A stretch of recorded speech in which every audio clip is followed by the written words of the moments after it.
Yo,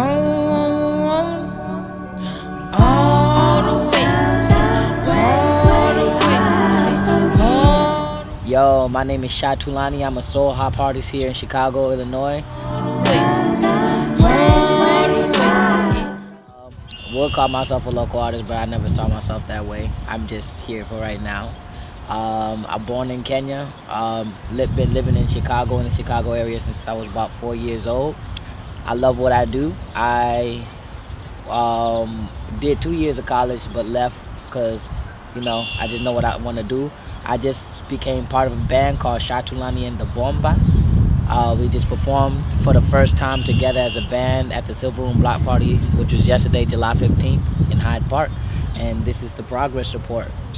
As an artist working here in Chicago, can you tell us a little bit about your journey from deciding to, whether it was writing down songs like in school, or just when did you hit that point where you were like, I'm ready to go out on my own and put music out? Well, I hit the point where I guess I was in high school. I was about 15 or 16 years old when I started writing and recording in my basement, and actually putting music out. Music has always been a part of my life, but as far as the becoming an artist vision for myself was definitely, it was a thing from when I was a little kid, but I guess actually putting things out into the world was 15, 16, and actually choosing to make it a full-time career, I was about 19 years old. Quick question, you said you were born in Kenya. How long did you live in Kenya? I lived in Kenya till I was about 4 years old, and then from that point moved to Chicago and visit Kenya every year or every other year since then. So this is just like a twofold question. So how would you say Kenya has influenced your music and your music, the direction you went with music? Oh, it influences my music heavily because my music it stems from an East African traditional type music sound. So being from Kenya plays a big role. Even in some of my music, I speak the national language of Kenya, Swahili, in some of the music. So yeah. So what is it that kind of motivates you to, or inspires your musical taste, and inspires the music you wish to put out there and develop your style? Anything that feels good. Like, so my number one influence in music, my number one person that I ever looked up to was Bob Marley. And so he was like, his music felt good and it was simple. It wasn't like very complicated, but it was also, but you could feel it. So as long as you can feel it, to me, it don't have to be the deepest lyrics in the world, but it's also can't be trash. It's like it's something that still carries a message, but it feels good, but doesn't have to make you don't have to think too hard about it, kind of straight to the point. So it seems like you got down packed, like what kind of like your way of doing music, like it's feel good music. You want people to feel good and take that away. What is something that you like before this, like kind of finding your way to your feel of music? Like what was hard about that? I don't know if I really ever had like difficulty as far as like me trying to find my sound.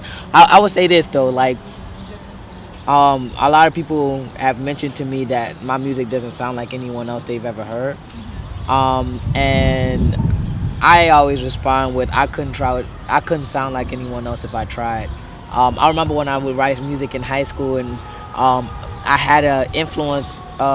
Okay, actually, this kind of goes back to the answer of your question. Like, I was finding, I was going more of the hip hop route at first, and though I could have gotten really good at it, it wasn't me. It's like it's my music is definitely just about honesty and you, like authentic, like just you, like, because it can't be duplicated. And so I would try to like write a verse and make it sound like Drake or something, and I would try my hardest, like have the same flow. How some people can really do it, like have the same flow and have the thing. My voice is funny. It don't sound like no. It's like it. I would end up sounding different anyway. So yeah, finding my sound was definitely just accepting that I was a different, like finding like the confidence in being different.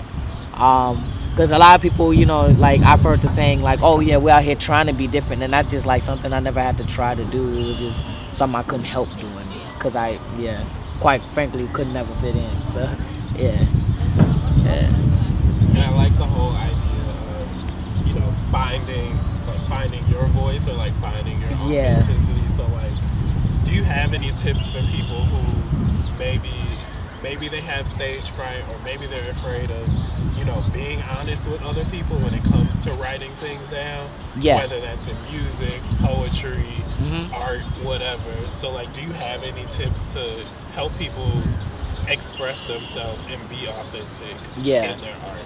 Yeah, well, I put it like this: everybody's different, so everybody's like finding their sound in themselves is gonna be different. But for me, and you can try this if you want to, because it really worked for me. But the thing that you're most insecure about, music, because I was most insecure about my voice. It's right now. I had that show yesterday, so it's kind of like gone. But it's a strange voice. It's like it doesn't sound like it. I don't sing like Chris Brown or like nothing, but I do. I am a singer. Like, it's more on the James Brown end, but it doesn't sound like James Brown. It's like, and it's kind of even hard to label my music with a genre. But the thing that you're most um, insecure about is usually your gift that nobody else has.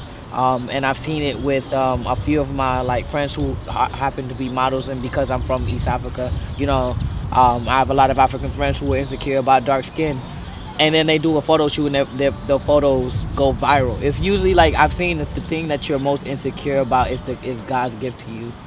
So, yeah, yeah. So what is so I've noticed, like I've seen you around, I've seen pictures of you and everything. Oh, cool. You wear your hat all the time. Yes. So where and what, and just how did it happen? Man, it's really a random story. Really like no profound moment, but it was definitely it was like I had just graduated high school, so I was about 18. And we were in the H&M store out in the south suburbs. It was a mall called Arden Square Mall or something like that. Oh yeah. Okay. Yeah, out there. And we were just trying on stuff. We were too broke to really want to buy anything. I mean, I had a few bucks on me. I had some graduation money. Actually, no. Everybody else was broke. I had my graduation money. So I was balling. But I just didn't want to spend money because I'm cheap. One of my cousins was like, "Oh, look at this hat. Like, this look funny on you." And I'm like, "Man, give me that." And then I tried it on. And then I actually looked in the mirror. I was like, I look good in it. So yeah, ever since then I've been wearing them. Like, I didn't think I was gonna wear them every day.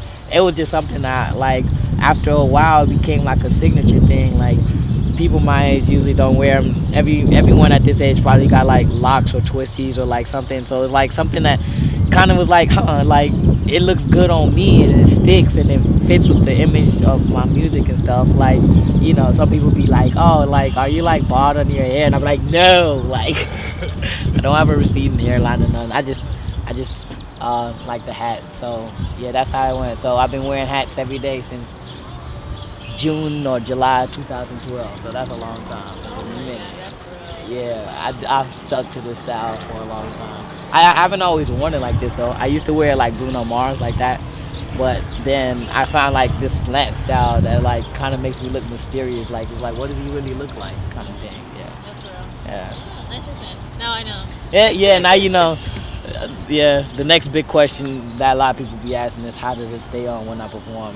Okay, so. And I can't even answer that. I be praying for it to not fall off when I perform, but it stays on. So yeah, I think it's the angle.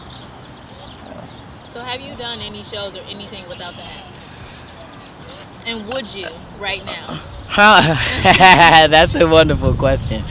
Not that I know of. I don't think, because when I discovered the hat, that was way before I was doing shows or like had any type of a name as an artist. I think I had just came up with the name Chai Tulani. And so no, I don't think I ever, unless the hat flew off while performing, one of the rare times that it does fall off. And would I now? I don't know. I do have a girlfriend right now who's like, you should try something new. He's like, try to perform with something different. But I might have some influence about doing that now. But right now, it's like, nah, it works for me. And people always know that it's me when I'm coming on stage, like the audience. So it's like I've given myself this like signature like stamp, like it's like it's him when you see the hat. So I don't know. Maybe one day though. I don't think I'll be like 40 wearing a hat, but I definitely see it for at least a little bit more. Yeah. Whoa, whoa, give me FOMO, Jimmy don't know, slow mo, we can smoke one on the low.